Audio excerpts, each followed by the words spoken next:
행복하기를 꿈꾸고 원합니다.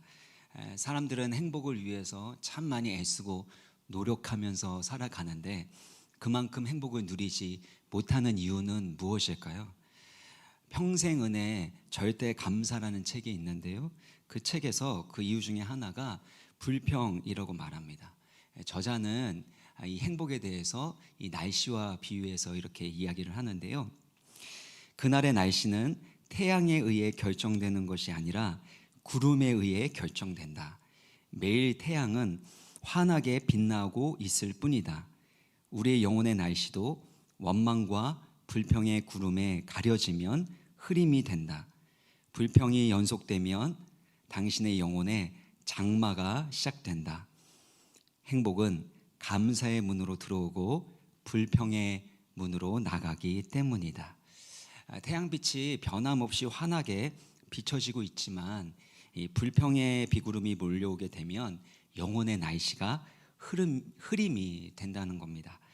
그리고 영혼의 우울한 장마를 경험하게 된다고 합니다. 왜냐하면 행복은 감사의 문으로 들어오지만 불평의 문으로 나아가기 때문이라는 거죠. 사랑하는 여러분 얼마나 행복을 누리며 살아가고 계십니까? 혹시 여러분의 행복이 불평의 문으로 빠져나가고 있지는 않습니까? 저자는 이렇게 말합니다. 비록 자신이 불행하다고 느껴질지라도 감사하면 행복한 사람이 된다. 반면에 행복한 사람이라도 불평하면 불행한 사람이 된다. 이 부분이 참 와닿았는데요. 이스라엘 백성들 마음 가운데는 불평과 원망으로 가득 차 있었습니다. 광야에서 고기가 먹고 싶다고 어린아이처럼 울부짖으면서 불평하고 있습니다. 하나님께서 내려주시는 사랑의 빛, 은총의 빛은 환하게 비춰지고 있습니다. 그런데 그들은 고기 먹고 싶다고 하나님께서 베풀어 주신 그 만나의 은혜를 지긋지긋한 것으로 여기면서 원망하고 불평하고 있는 겁니다. 불평의 먹구름이 그들의 마음과 영혼을 뒤덮게 되니까 그들은 하나님께서 베풀어 주신 구원의 은혜에 대해서도 하찮게 여깁니다. 18절을 보시면 애굽에 있을 때가 더 좋았다. 또 20절을 보시면 우리가 어찌하여 애굽에서 나왔는가. 하나님께서 베풀어 주신 은혜가 너무나도 큰데 나는 지금 불행하다고, 하나님 왜 나를 구원해 주셔서 이런 고통을 당하게 하신다고 그렇게 원망하고 불평하고 있는 것입니다. 이처럼 사람은 불행하기 때문에 불평하는 것처럼 보이지만 사실은 불평하기 때문에 불행하게 살아간다라는 것입니다. 그렇다면 불평이 가진 특징이 무엇인지 먼저 좀 살펴보면요. 불평은 욕심과 탐욕에서 나온다는 겁니다. 이 4절을 보시면 그들 중에 섞여 사는 다른 인종들이 탐욕을 품음에, 고기 먹고 싶다고 섞여 사는 다른 인종들, 이것을 불량한 사람들이라고 번역하기도 하는데 그들이 탐욕을 품었기 때문에 이스라엘 자손들도 고기 먹고 싶다고 원망하고 불평했다는 겁니다. 탐욕은 무엇입니까? 지난 시간에 살펴본 대로 탐욕이란 하나님께서 나에게 주신 것보다 더 많이 가지려고 하는 마음입니다. 그래서 탐욕은 욕구인데요, 과도한 욕구고 잘못된 방향으로 우리를 이끌어가는 욕구인 것입니다. 나에게 주어진 것보다 더 많이 가지려고 하니까 지금 나에게 주신 것에 주목하지 못합니다. 감사하지 못합니다. 나에게 없는 것에 초점을 맞추게 되니까 불평하게 되더라는 겁니다. 어린아이들은 자신의 욕구를 잘 제어하지 못하지요. 그래서 자신이 원하는 것이 있을 때, 자기가 원하는 대로 되지 않을 때 금세 투정하고 불평합니다. 그래서 어린아이들은 훈육이 필요합니다.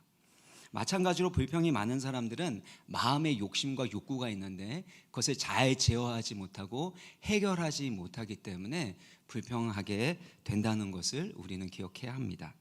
두 번째, 불평은 전염된다는 겁니다. 10절에 보면 온 백성의 종족들이 각기 자기 장막문에서 우는 것을 모세가 들으리라. 불량자들이 품은 탐욕이 있었습니다. 그리고 그것을 불평했습니다. 근데 그것이 어디로 퍼져나갑니까? 온 이스라엘 백성들 전체로 퍼져나가게 되었습니다. 이처럼 불평은 한 사람에게서 다른 사람으로 전이 됩니다. 몇 사람의 불평이 공동체 전체를 감염시킬 수 있는 것입니다. 은혜가 다른 사람에게 영향력을 끼치고 또 다른 사람을 전염시킬 수 있는 것처럼 불평도 전염됩니다. 불평 많은 사람 옆에 있으면 불평이 많아집니다. 불평하는 사람을 닮아가게 되어 있습니다. 반대로 은혜 많은 사람, 긍정적인 사람 옆에 있으면 불평이 적어지게 되고 감사거리를 찾게 되고 긍정적인 사람으로 변화될 수 있는 겁니다. 그래서 지난번에 메시지한 것처럼 내가 누구와 친하고 내가 누구와 함께 시간을 보내는가가 나의 영성과 나의 믿음 수준을 결정한다고 할 수 있습니다. 세 번째는 불평하는 사람은 왜곡된 해석을 합니다. 왜곡된 해석. 5절에 보시면 우리가 애굽에 있을 때에는 값없이 생선과 오이와 참외와 부추와 파와 마늘을 먹은 것이 생각나거늘. 이스라엘 백성들은 애굽에서 너무나도 고통스러운 노예 생활을 했습니다. 착취당했고 압제당했습니다. 극심한 고통 가운데 하나님께 부르짖었습니다. 그런데 이제는 뭐라고 말합니까? 애굽에 있었던 것이 더 좋았다. 애굽에서는 생선, 오이, 부추, 파, 마늘 이런 것들을 값없이 먹을 수 있었다. 마음껏 먹을 수 있었는데 왜 광야에서 우리는 고기도 먹지 못하고 이런 고생을 하고 있는가 원망하고 있는 겁니다. 만약에 이들이 고기를 이렇게 먹었다고 한다 할지라도 사실 죽음과 고통의 노예 생활을 했었던 그들이 몇 번이나 먹었겠습니까? 그리고 성경에는 그들이 그처럼 고기와 또 이런 야채들을 값없이 풍족히 먹었다는 기록도 없습니다. 결국은 옛날이 좋았다라는 이 과거를 미화하고 과장하는 모습을 보이고 있는 겁니다. 18절 아까 말씀드린 대로 애굽이 더 좋았다. 왜 우리가 어찌하여 애굽에서 나와서 왜 하나님이 우리를 구원하셨는가 라고 원망하는 곳에는 현재 상황에 대한 왜곡도 있는 것입니다. 왜곡하면 할수록 결국 우리 가운데 불만과 불평이 많이 쌓이게 되는 것입니다. 그래서 보통 불평, 불만이 많은 사람들의 특징이 왜곡된 해석을 가지고 있다고 합니다. 그래서 누군가가 나에게 잘해주면 저 사람이 나에게 뭘 원하는가, 또 오랜만에 만나서 커피 한잔 하자, 또 식사만 할까요? 그러면 나랑 커피 한잔 하고선 그리고 나에게 뭘 얻어내려고 하는 걸까? 날 뭘 써먹으려고 하는 걸까? 라는 그런 왜곡된 해석을 하게 됩니다. 자기 방식으로 판단하고 자기 방식으로 자기 프레임으로 결정을 내리기 때문에 왜곡된 해석을 하는 경향이 많아지고 그런 사람들에게 불만과 불평이 많다라는 겁니다. 네 번째는 불평은 부정적인 태도와 관점을 갖게 합니다. 6절을 보시면 이제는 우리의 기력이 다하여 이 만나 외에는 보이는 것이 아무것도 없도다 하니. 하나님이 주신 은혜의 표징이에요. 만나는 이 은혜의 표징인 만나를 보면서도 감사하지 않고 오히려 만나밖에 없다고. 왜 하나님은 만나밖에 안 주시냐고. 이 지긋지긋한 거 이제는 그만 먹고 싶다고 불평합니다. 불평하는 마음이 생기면 마음이 조급해지죠. 마음이 조급해지면 인내하지 못합니다. 그러다 보면 인간관계에도 문제가 생기고 잘못된 판단과 결정을 내리기가 쉬운 것입니다. 이처럼 불평은 사람을 불행하게 만듭니다. 다시 말씀드리면 불행하기 때문에 불평하는 것 같지만 불평하기 때문에 불행해진다라는 것을 여러분 꼭 기억하시기를 바랍니다. 혹시 여러분 마음 가운데 불평이 있다면 이 네 가지 중에 나는 어디에 해당되는가를 살펴보는 것이 필요한데요. 그렇다면 어떻게 이 불평을 버리고 행복해질 수 있을까요? 첫 번째는 행복 훈련인데요. 날마다 하나님이 주신 은혜에 만족하고 감사해야 합니다. 4절을 보시면 이스라엘 백성들이 이처럼 원망하고 불평했었던 건 그들이 탐욕을 품었기 때문이라고 했습니다.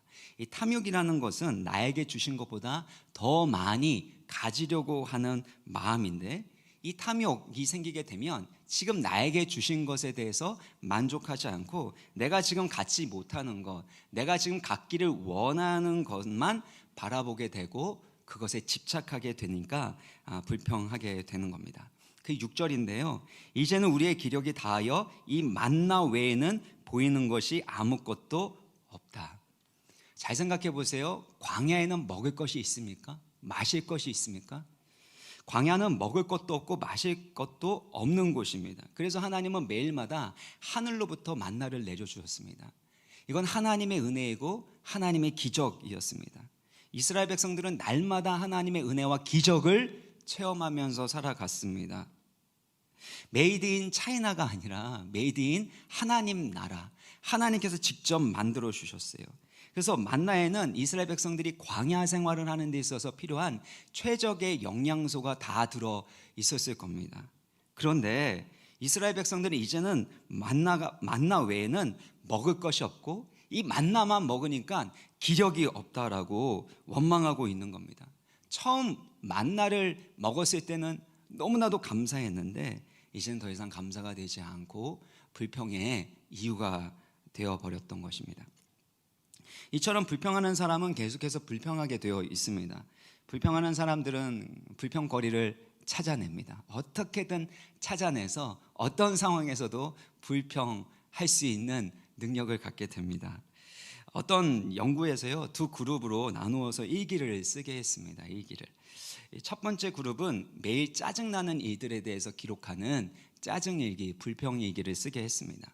다른 그룹은 감사한 일에 대해서 기록하는 감사일기를 쓰게 했다고 합니다. 이 연구의 결과를 보니까 감사일기를 쓴 사람은 더 많은 에너지와 열정을 가지고 살았고 잠도 더 잘 자고 또 우울감도 덜 느끼게 되었다고 합니다. 반면에 불평일기를 써야 했던 사람들은 점점 더 불만과 불평거리가 많아지고 그런 내용들을 일기에 더 많이 기록하게 되었다라는 겁니다. 우리가 불평하기 시작하면 불평거리가 보이기 시작하고 더 불평의 사람이 되어가는 것입니다. 그러면 하나님이 우리 가운데 베풀어 주신 은혜를 경험하고 있음에도 불구하고 그 은혜를 깨닫지 못하고 그 은혜에 감사하지 못하는 것입니다. 만나는 하나님의 기적적인 은혜입니다. 하나님이 얼마나 이스라엘 백성들을 사랑하시는지를 보여주시는 사랑의 징표입니다. 그럼에도 불구하고 그들은 이 하나님의 사랑의 징표, 은혜의 표징을 보면서도 만나밖에 없다, 이 지긋지긋한 만나 외에 다른 것을 좀 먹을 수는 없는가라고 불평하고 있는 것입니다. 같은 것을 봐도 어떤 사람은 감사하고 어떤 사람은 불평하는 거죠. 여러분 잘 아시는 예처럼 물이 반밖에 안 남았다고 말하는 사람이 있고 어떤 사람은 물이 반이나 남았다고 생각하는 사람이 있습니다. 같은 것을 보면서 어떤 사람은 감사하고 어떤 사람은 원망하고 불평합니다. 왜 그럴까요? 감사하는 사람은 은혜의 안경으로 바라보는 것이고 불평하는 사람은 불평의 안경으로, 탐욕의 안경으로 바라보기 때문입니다. 원수 마귀가 우리를 유혹하고 우리를 넘어뜨리려고 하는 계략 중에 하나가 바로 이 불만과 불평의 안경을 쓰고 바라보게 하는 것입니다. 창세기 3장 1절을 보시면 하나님이 금지하신 선악과를 먹도록 아담과 하와를 유혹하는 장면을 볼 수 있습니다. 그때 뱀이 뭐라고 유혹합니까? 창세기 3장 1절을 보면 뱀이 여자에게 물어 이르되 질문합니다. 하나님이 참으로 너희에게 동산 모든 나무의 열매를 먹지 말라 하시더냐. 하나님께서는 에덴 동산에 있는 모든 나무의 열매를 먹도록 또 그것을 누리고 즐기도록 허락하셨습니다. 그런데 뱀이 와서, 마귀가 와서 뭐라고 말해요? 하나님이 모든 동산의 모든 열매를 먹지 말라고 하셨지? 아니죠. 선악을 알게 하는 나무 그 실과만 먹지 않도록 했는데 그 한 가지 금지하신 한 것이 마치 모든 것을 금지한 것처럼 보이도록 확대 해석하도록 유도하는 것입니다. 우리 가운데 어떤 문제가 생겼을 때 그 문제가 너무나도 크게 보이면 이미 내 가운데 좋은 일도 많은데 감사할 것도 많은데 그 문제 때문에 모든 것들이 다 귀찮고 모든 것이 다 고통스럽게 느껴질 때가 있습니다. 어떤 분이 의사에게 가가지고요, 제 온몸이 다 아픈 것 같아요. 제가 다 힘들고 너무나 죽겠습니다 라고 하니까 그 의사가 그랬대요. 온몸이 아픈 게 아니라 위가 아파서 그렇습니다. 위가 아프니까 머리도 아픈 겁니다. 이처럼 뭔가 문제가 생겼을 때 그것을 과대 해석하게 되는 이들이 일어나게 되는데, 원수마귀가 그처럼 속이려고 하는 겁니다. 하나님이 모든 것을 허락하셨는데 단 한 가지만, 하나님의 절대 주권을 인정하도록, 하나님이 에덴 동산의 주인 되시고 창조주이심을 인정하도록 그 선악과는 먹지 말라고 하신 것입니다. 그런데 마귀는 뭐라고 속입니까? 하나님이 더 좋은 것을 너에게 주기를 원하지 않아. 하나님은 인색한 분이야. 만약에 선악과를 먹게 되면 더 자유로워질 수 있어. 하나님처럼 될 수 있어. 그러니까 하나님이 두려워서 인색해서 그러는 거야 라고 하나님에 대해서 오해하게 하고 반감을 갖게 만드는 것입니다. 그래서 불평하게 될 때는 하나님을 향한 불신앙도 같이 작동하게 됩니다. 하나님을 향한 원망도 생기게 된다는 겁니다.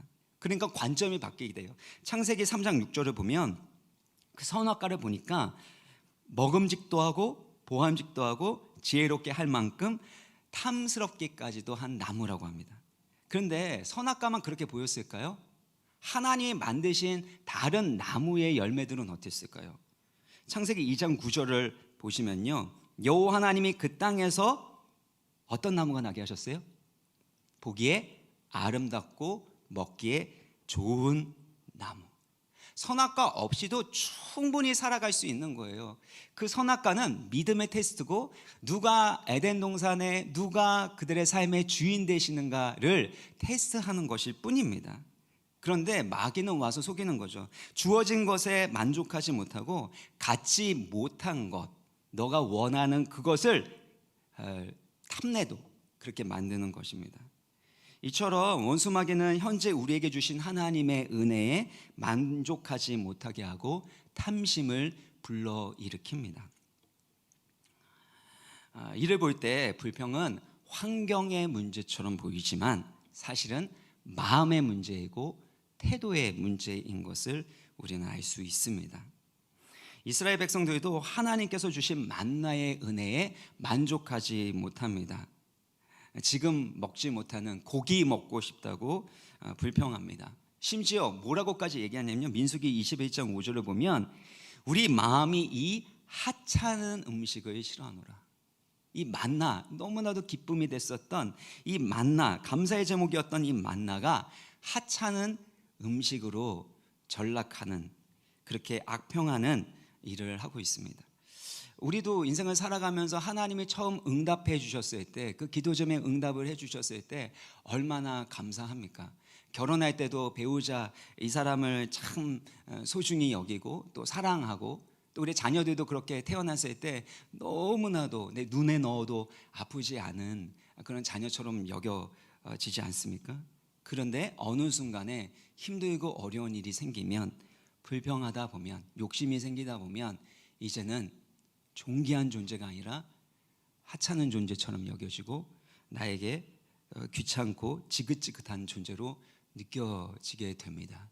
그것이 바로 우리의 마음과 우리의 관점의 문제라는 것입니다. 이때 필요한 것은 지금까지 하나님께서 주신 은혜를 기억하고 그 은혜에 만족하는 것입니다. 6절에서 9절을 보면 만나가 무엇인지에 대해서 쭉 설명하게 되는데, 이 만나가 히브리어로는요, 이것이 무엇이냐라는 거예요. 그러니까 광야는 먹을 것이 없잖아요. 근데 하나님 내려주신 이 만나가 너무나도 신비로웠기 때문에 이것이 무엇이냐라고 그렇게 먹었던 거죠. 그래서 7절부터 보면 만나는 가시와 같고 모양은 진주와 같고, 그래서 백성이 두루 다니면서 그것을 거두어 맷돌에 갈기도 하고 절구에 찢기도 하고 가마에 삶기도 하고 과자를 만들었는데 그 과자의 그 맛이 올리브 섞은 그런 과자 맛 같았다. 그리고 밤에 이슬이 진영에 내릴 때 만나도 함께 내렸다. 사실 이 부분에 대해서 굳이 설명할 필요가 없어요. 이 문맥상, 사실은 본문의 흐름상 만나에 대해서 자세하게 설명할 이유는 별로 없습니다. 그런데 4절이나 하래에서 만나가 무엇인지 자세하게 설명한 목적이 있습니다.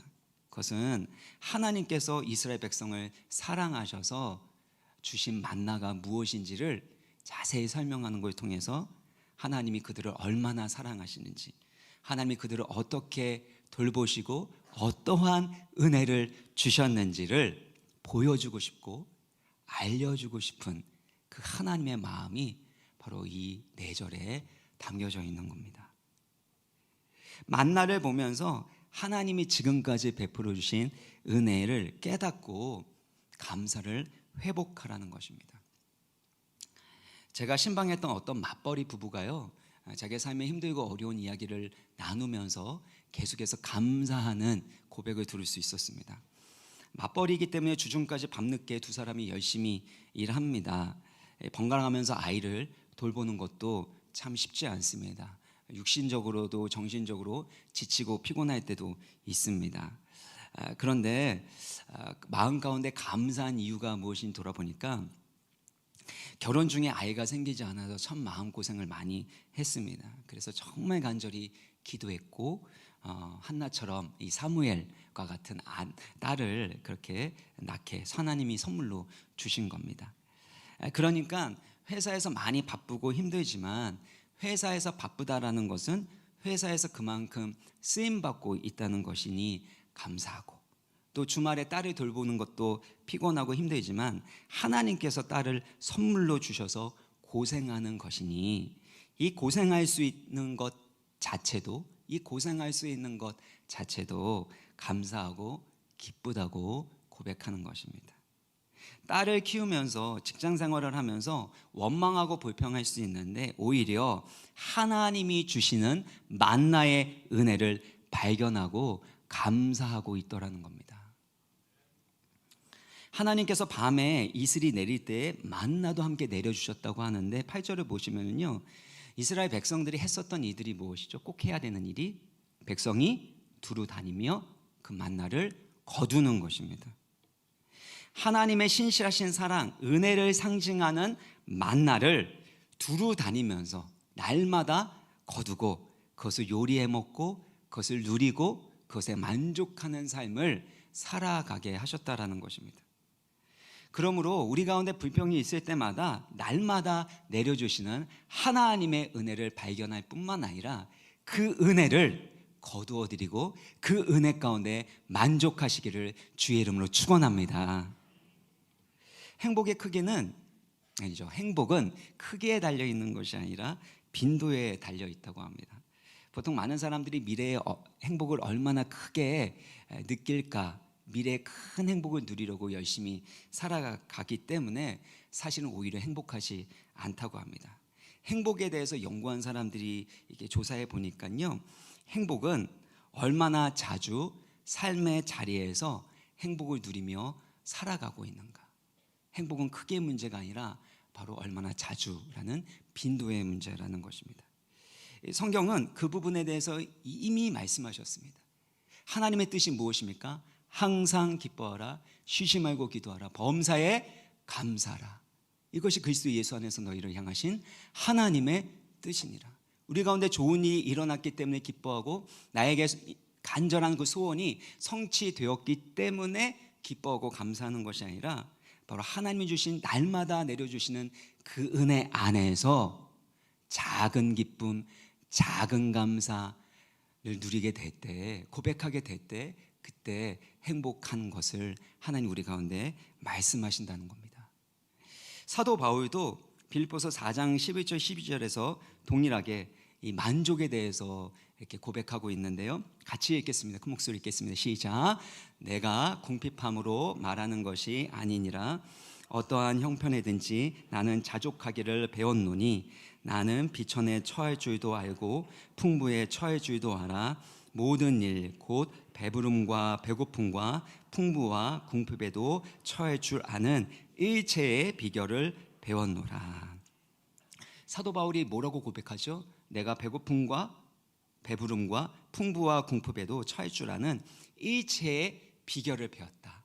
어떤 형편이든지 자족하기를, 스스로 만족하기를 배웠다라는 겁니다. 우리는 보통 행복한 삶이 더 많이 구해서 더 많은 것을 누리면 행복하다고 생각하는데, 때로는 우리 가운데 원하는 것이 주어지지 않을지라도, 더 많이 갖지 못할지라도 하나님이 주신 것 안에서 만족하는 사람, 하나님이 내려주시는 만나의 은혜에 만족하고 감사한 사람이 바로 진정한 행복자인 것을 믿으시기를 바랍니다. 이런 말이 있더라고요. 소유의 반대는 무소유가 아니라 만족이다. 들어보셨습니까? 소유의 반대는 무소유가 아니라 만족이다. 하나님의 백성들, 하나님의 자녀가 은혜 가운데 살아갈 때 반드시 누리기 원하시는 것이 있다면 그것은 감사와 만족입니다. 많은 것을 가졌기 때문에 행복한 것이 아니라 내게 주신 것에 만족할 때 행복할 수 있는 것이고, 많은 것을 가져야 부자가 아니라 진짜 부자는 하나님이 주신 은혜에 감사하고 만족하는 것임을 기억하시기를 간절히 소망합니다. 그래서 우리 가운데 주어진 모든 것들이 당연한 게 아니에요. 이스라엘 백성들에게 있어서도 만나는 당연한 것처럼 느껴졌을 거예요. 몇 년간 매일매일 반복해서 내려지니까 그건 당연한 것처럼 느껴진 겁니다.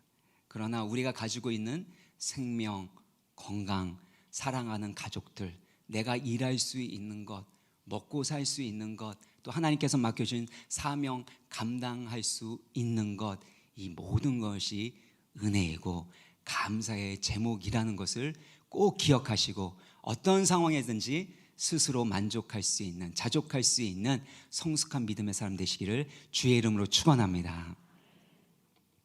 두 번째는 믿음 훈련입니다. 하나님의 뜻을 분별하고 그의 말씀대로 살아가는 것입니다. 이스라엘 백성들이 불평했던 또 다른 이유는 광야를 걷게 하신 하나님의 뜻과 목적을 이해하지 못했기 때문입니다. 광야에는 먹을 것도 없고 마실 것도 없죠. 그래서 하나님께서 먹을 것 마실 것을 때마다 공급해 주셨습니다. 광야는 살인적인 더위가 있었고 밤에는 너무나도 추위로 인해서 고생할 수밖에 없는 곳이었습니다. 그리고 광야는 길이 없습니다. 그래서 구름 기둥과 불 기둥으로 그들을 인도하셨고 더위와 추위로부터 그들을 보호하신 것입니다. 광야라는 곳은 하나님의 은혜 없이는 살아갈 수 없는 곳, 하나님의 인도함 없이는 살아갈 수 없는 곳입니다. 그래서 참 은혜가 많고 감사한 곳이지만 내 뜻대로 되지 않고 내가 원하는 대로 되지 않기 때문에 원망할 수도 있고 불평할 수도 있는 곳입니다. 근데 하나님께서 광야를 허락하신 목적은 무엇인가요? 하나님이 돌보아 주시는 그 사랑과 은혜를 더 깊이 체험하고 하나님의 말씀으로 살아가는 믿음 훈련을 하라는 겁니다. 신명기 8장 3절을 우리 한 목소리로 읽겠습니다. 시작. 너를 낮추시고 너를 줄이게 하시며 알지 못하던 만나를 내게 먹이신 것은 사람이 떡으로만 사는 것이 아니요 여호와의 입에서 나오는 모든 말씀으로 사는 줄을 내가 알게 하려 하심이라. 우리가 광야를 지나가게 될 때 내가 낮아지는 경험을 합니다. 배고픔을 느끼게 됩니다. 그래서 하나님이 채워주시는 만나의 은혜를 경험케 됩니다. 그 이유, 광야를 걷게 하신 목적이 무엇이래요? 사람이 떡으로만 사는 것이 아니라 하나님의 입에서 나오는 모든 말씀으로 사는 것입니다. 사람은 먹어야지만 살 수 있습니다. 그래서 음식을 먹어야지 힘이 나고 에너지를 얻게 됩니다. 그리고 식도락이라는 게 있죠. 식도락. 먹으면 행복하고 즐겁습니다.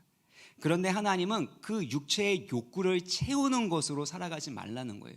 너가 원하는 대로 너의 육체의 욕망을 따라 욕구에 따라 살아가는 것이 아니라 하나님의 말씀을 따라 살아가라는 것입니다. 하나님의 말씀을 듣고 그 말씀대로 순종하는 것이 너에게 생명의 능력이 될 것이고 힘이 될 것이고 그것이 너에게 기쁨이 되도록 해야 한다라고 말씀하는 것입니다. 그러므로 광야에서는요, 내가 원하는 것을 얻어내려고 하는데 초점을 맞추면 안 됩니다. 광야라는 건 내가 원하는 것을 얻지 못합니다. 내가 열심히 노력하고 애써도 그만큼의 열매를 거둘 수 없죠. 광야는 아무것도 잘할 수가 없으니까요. 먹을 수 있는 것은 잘할 수가 없으니까요. 그러니까 광야에서의 문제는 사실 문제 자체를 해결하는 데 있지 않고요. 우리는 문제가 빨리 해결되길 바라지만 사실 광야는 그 문제 해결이 아니라 그걸 통해서 우리의 믿음이 성장하는 데 있다라는 겁니다. 나의 욕구와 나의 욕심을 채우는 것이 내 삶의 목적이 아니라 하나님의 말씀대로 살아가는 것이 내 삶의 목적이고 그것이 내 삶의 행복이라는 것을 배우게 하시는 곳이 바로 광야라는 겁니다. 그런데 왜 불평하게 될까요? 이 광야를 걷게 하시는 하나님의 뜻을 분별하지 못하는 거예요. 이 광야 가운데 있을 때 하나님이 우리 가운데 하시는 일을 깨닫지 못하는 것입니다. 그러나 우리가 이 광야의 길을 믿음으로 잘 훈련하게 되면 하나님 반드시 우리를 하나님의 사람으로 빚어 가실 뿐만 아니라 복을 주신다고 말씀합니다. 신명기 8장 16절 우리 큰 목소리로 함께 읽겠습니다. 시작. 내 조상들도 알지 못하던 만나를 광야에서 내게 먹이셨나니 이는 다 너를 낮추시고 너를 시험하사 마침내 내게 복을 주려 하심이었느니라. 이 광야에서 배고픔을 경험하고 낮아짐을 경험하게 되는 이 모든 이유는 마침내 무엇을 주기 위한 것입니까? 복을 주시기 위한 것입니다. 그러므로 현재의 고난과 아픔에 집중하지 마십시오. 하나님이 주실 그 복, 하나님이 우리를 연단하시고 우리를 정금과 같이 만드실 하나님의 뜻에 집중하시기를 바랍니다. 제가 13년 전에 미국 유학을 가기 위해서 그때 풀타임 전임 사역으로 하고 있었던 사역을 그만두었습니다. 그때는 몰랐는데 그때부터 광야가 시작되었습니다. 여러 가지 우여곡절이 있었는데요. 유학을 갔을 때 제가 이런 말을 참 많이 했습니다. 내가 목회자로서 무슨 영광을 보겠다고 이곳에 와서 이 고생을 해야 하나? 내가 언제 영광 보겠다고 했나? 난 작은 것, 그냥 하나님 주신 것 그냥 감당하고 살고 싶은데 왜 남편으로서의 책임도 잘 감당하지 못하고 아빠로서의 재정적인 책임도 잘 감당하지 못하고 장남으로서의 책임도 감당하지 못하고 이렇게 고생을 해야 되는가? 이것은 내가 원하는 삶이 아니야. 이건 내가 계산했던 삶의 모습이 아니야 라고 끊임없이 불평과 싸워야 했습니다. 그래서 그때 항상 기뻐하라, 쉬지 말고 기도하라, 범사에 감사하라 라는 이 말씀대로 살아가는 법을 계속해서 훈련해야만 했는데요. 되돌아보니까 그 광야의 시간, 내가 원하지 않았던 환경, 내가 바꿀 수 없어서 불평했었던 그 시간들을 통해서 하나님이 저를 단련하시고 제 안에 있는 불순물들을 제거하셨음을 보게 되었습니다. 제 안에 있는 어두운 부분들, 못된 부분들, 하나님 말씀을 증거하지만 그 말씀대로 살아가지 못하고 있는, 살아가는 것에 집중하지 않고 있었던 저의 모습을 살펴보게 하시고 말씀을 전한 그대로 살아가는 훈련을 그 광야의 시간을 통해서 하게 하셨습니다. 사랑하는 성도 여러분, 내가 원했던 삶이 아니야. 내가 이런 상황을 왜 겪어야 하는 거야. 이렇게 바꾸고 싶은 환경과 상황이 있을 수 있습니다. 그래서 고통 가운데 원망할 수 있습니다. 그렇지만 이 현실의 고통과 고난의 환경에 짓눌려서는 안 됩니다. 미래의 희망과 축복을 주실 것을 바라볼 수 있는 영의 눈, 믿음의 눈이 열리기를 간절히 바랍니다. 하나님 안에서 의미 없는 광야는 없기 때문이고 하나님 안에서 낭비되는 광야의 시간은 없기 때문입니다. 참 저는 지긋지긋해서 빨리 끝나길 바랬던 그 광야의 시간을 통과해서 결국에 하나님이 이곳에 인도하여 주셨음을 보았을 때 그렇구나. 지금은 빨리 벗어나고 싶은, 지금 빨리 바꿔버리고 싶은 그 불편한 광야를 하나님 사용하셔서 지금의 나를 만드시고 지금의 이곳으로 인도하셨구나라는 것을 고백합니다. 사랑하는 성도 여러분, 여러분에게도 이러한 은혜를 주시기를 주의 이름으로 축원합니다. 제가 목회를 하면서 성도님들의 삶을 잘 관찰해 보니까요, 공통점이 있더라고요. 하나님이 사랑하는 분들에게는 모든 것을 주시지 않더라고요. 모든 것을 주시지 않습니다. 저의 삶도 마찬가지입니다. 하나님이 저에게 모든 것을 주시지 않더라고요. 좋은 것을 주시면 그 다음에는 꼭 불편하고 힘든 환경도 주시고 또 어려운 사람도 관계도 허락하시고 그래서 인내를 배우고 믿음 훈련을 하게 하시더라는 겁니다. 왜 그런가 보니까요, 약속의 땅에 들어가기 위해서 훈련이 필요한 겁니다. 사명을 감당하기 위해서 원하지 않는 길을 걷게 하시고 그 과정을 통해서 하나님의 사람으로 빚어가시는 거예요. 나를 낮추시고 그리고 매일매일마다 만나의 은혜를 내려주셔서 그 은혜 없이는 살아갈 수 없는 은혜 훈련을 하게 하십니다.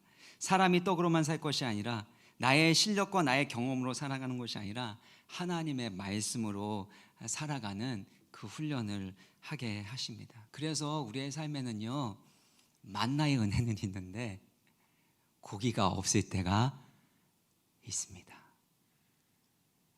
그 고기만 있으면 참 광야도 살만한데 이렇게 생각하는 그 고기를 주시지 않는 것은 사람이 떡으로만 사는 것이 아니라 욕심을 따라 욕심을 채움으로 행복한 삶을 살아가는 것이 아니라 배고프든지 배부르든지 어떤 형편이든지 하나님의 은혜로 만족할 수 있는 성숙한 믿음을 훈련하기 때문인 줄 믿으시기를 바랍니다. 제가 광야의 길을 걸으면서요, 이해되지 않는 말씀 중에 하나가 이 말씀이었습니다. 신명기 2장 7절인데요. 우리 같이 한번 읽어볼까요? 시작. 내 하나님 여호와께서 내가 하는 모든 일에 내게 복을 주시고 내가 이 큰 광야에 두루 다님을 알고 내 하나님 여호와께서 이 40년 동안을 너와 함께 하셨으므로 내게 부족함이 없었느니라 하시기로. 여기 보면 내 여호와 하나님께서 내가 하는 모든 일에 복을 주신다고 합니다. 저는 이걸 믿습니다. 이해가 돼요. 그리고 40년 동안 그들과 함께 하신 그 은혜도 이해가 갑니다. 그런데 부족함이 없었다라는 것은 잘 이해가 안 가더라고요. 광야는 부족한 것이거든요. 정말 이것만은 있어야 되는데 그게 없는 곳이 광야 아닙니까? 그런데 하나님은요, 부족함이 없대요.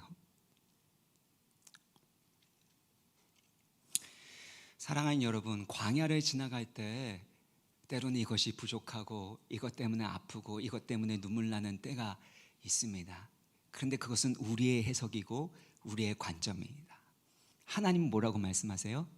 나의 은혜는, 너를 향한 나의 은혜는 부족함이 없느니라. 왜 우리가 광야에서 그토록 힘들까요?